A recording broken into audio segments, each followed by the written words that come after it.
सभी को जिंदा प्रभु यीशु के नाम पे जय मसीह। मैं विक्रम परियार आप सबको हिंदी बाइबल स्कूल के सर्विस पे स्वागत करता हूँ।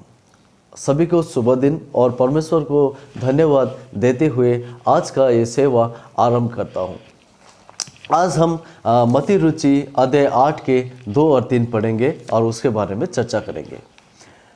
और देखो, एक कोढ़ी ने पास आकर उसे प्रणाम किया और कहा कि हे प्रभु, यदि तू चाहे तो मुझे शुद्ध कर सकता है। यीशु ने हाथ बढ़ाकर उसे छुआ और कहा, मैं चाहता हूँ कि तू शुद्ध हो जाए, और वह तुरंत कोढ़ से शुद्ध हो गया। आमीन।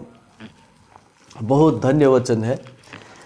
यहाँ यीशु मसीह जब अपने चेलों के साथ पहाड़ी से उतरते हैं, तो जब पहाड़ी से उतरते हैं तो वो अपने चेलों को उपदेश दे के जब वो पहाड़ी से उतरते हैं तो वहाँ एक भीड़ जमा हो जाता है।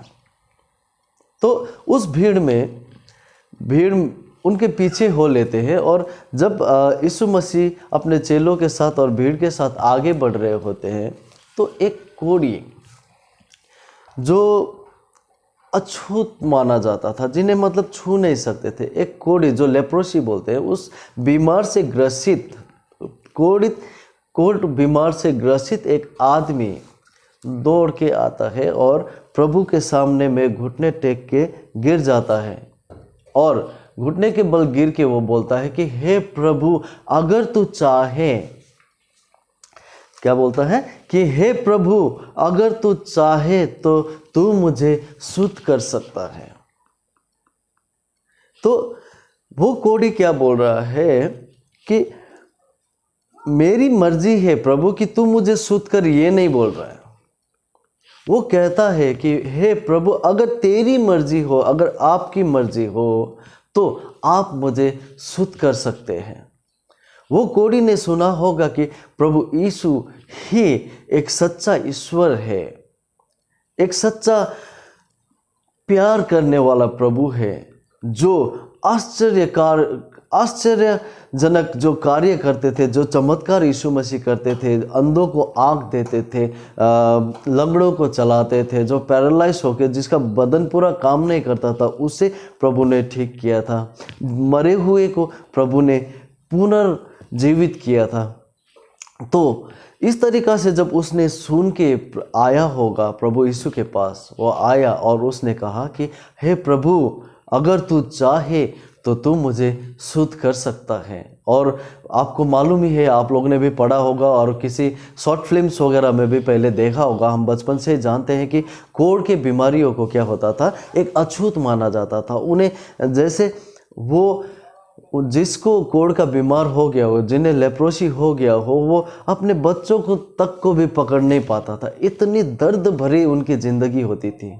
उन्हें गांव से दूर कहीं गुफा वगैरह में रहना पड़ता था। उनके हाथ पांव पूरा सड़े हुए होते थे, बदबू आता था उनमें से। तो जब भी वो कहीं चलते थे तो वो अशुद्ध अशुद्ध अशुद्ध बोल के उन्हें चलना पड़ता था। क्यों? क्योंकि कोई उन्हें छू ना ले। और ये बीमारी ऐसा होता है जो ट्रांसफ़र होता है, ट्रांसमिटेड डिजीज है ये, मतलब एक आदमी से दूसरे आदमी तक ट्रांसफ़र हो सकता है। तो ऐसे में देखिए, वो आदमी यीशु के सामने में आके, हमारे प्रिय प्रभु यीशु मसीह के सामने आके क्या बोलता है कि हे प्रभु, अगर तू चाहे तो तू मुझे शुद्ध कर सकता है। तो यीशु मसीह हमारे दयावान प्रभु कहते हैं, मैं चाहता हूँ कि तू शुद्ध हो जाए, बोल के उन्होंने क्या किया, अपना हाथ बढ़ाया। अब ये देखिए, जो कोढ़ के बीमारियों को छूते तक नहीं थे, उनसे दूर रहते थे, लेकिन यीशु मसीह ने क्या किया कि मैं चाहता हूँ कि तू शुद्ध हो जाए, बोल के उन्होंने अपना हाथ बढ़ा के उसे गले लगाया और कहा कि तू शुद्ध हो जा, मैं चाहता हूँ कि तू शुद्ध हो जा। जैसे प्रभु यीशु ने उस आदमी को गले लगा के, उसे छू के उसे बोला कि तू शुद्ध हो जा, तो वैसे ही तुरंत वो आदमी क्या हुआ, शुद्ध हो गया। यहाँ देखने को मिलता है कि उस कोढ़ी का विश्वास प्रभु यीशु के प्रति उसे चंगा कर गया, और प्रभु यीशु का प्रेम यहाँ नजर आता है कि प्रभु यीशु किसी को भी क्या नहीं करते, अपने से दूर नहीं करते। अगर वो कोढ़ी को छू सकते हैं, जो समाज से निकाला गया आदमी होता है, अगर वो कोढ़ी को छू के उसे ठीक कर सकते हैं, तो हम और आपको और इस दुनिया के सारे लोगों को वो कभी भी नहीं त्यागेंगे। प्रभु यीशु एक ऐसा ईश्वर है जो हमारे आंसू को पोंछता है, हमारे दर्द जो टूटे दिल को वो क्या करते हैं, रिपेयर करते हैं। हमारे दुख से, हमारे दुखों से हमें क्या करते हैं, चंगाई देते हैं, हमारे बीमारियों से हमें चंगाई देते हैं।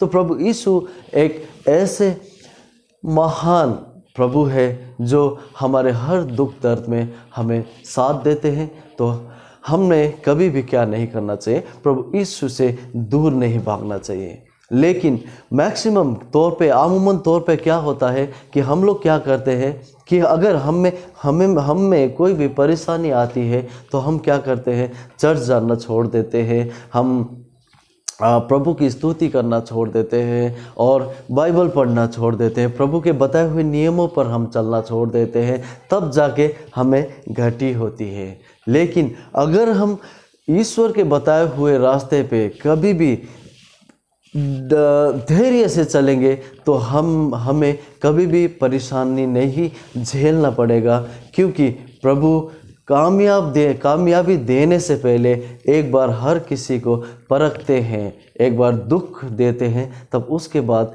एक इंसान को कामयाबी मिलता है। तो यही कहते हुए मैं आप सबसे आग्रह करता हूँ कि जिस तरह इस कोढ़ी ने प्रभु यीशु मसीह को विश्वास किया था, उसी तरह हम भी अपने विश्वास को क्या करें, उनके प्रति और मजबूत करें और उनके सेवा कार्य को आगे बढ़ाएं, ताकि हम सब पे उनकी कृपा बनी रहे।